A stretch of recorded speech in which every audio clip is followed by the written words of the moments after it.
Hi, this is Jake and Nash with JNGL. This is a new unit, Unit 7, Lesson 1.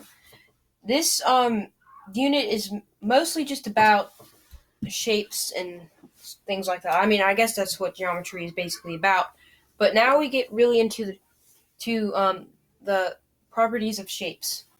But this lesson will just be about how you can calculate the sum of all of the interior angles in um a shape. So we already know how to do that with a triangle. We know that all the sides equal 180, but we can find out by a formula what happens for um, other shapes, maybe a pentagon or something like that. So the formula is basically this. I'll just write it down first, and then I will tell you what it means.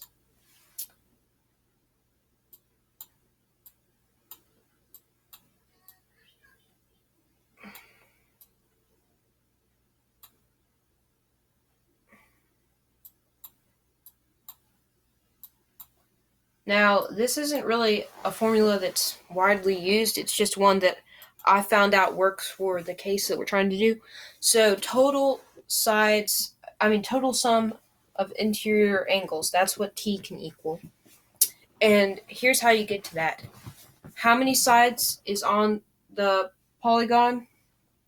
Minus 2.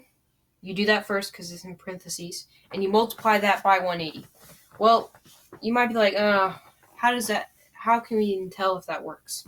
Well, we already know in a triangle that sum or T would equal 180. So let's see if that works for this formula. How many sides? So we only need to plug in for S. S would be 3 because there's 3 sides on a triangle. Subtract 2, you get 1. 1 times 180 is 180. So we know that works.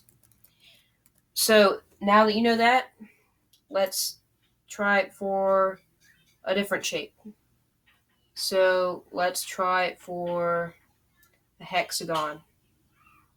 Now, I'm not drawing that very good at all, but you know what a hexagon is, hopefully. It has 6 sides. That's elementary math, pretty much. So let's plug this in and see what happens. So we plug in S, that would be 4, or sorry, not 4, 6. I'm getting ahead already. And you subtract 2, that's 4. So 4. And what is 4 times 180? Well, let's plug that into the calculator. 720, that's what we get. So we know that all of the angles in a hexagon that are interior add up to 720. Now you might be like, okay, he keeps saying interior. What does that even mean? Well, if you don't know what that means, that's what's in it. That's what the prefix "in" sounds like. In.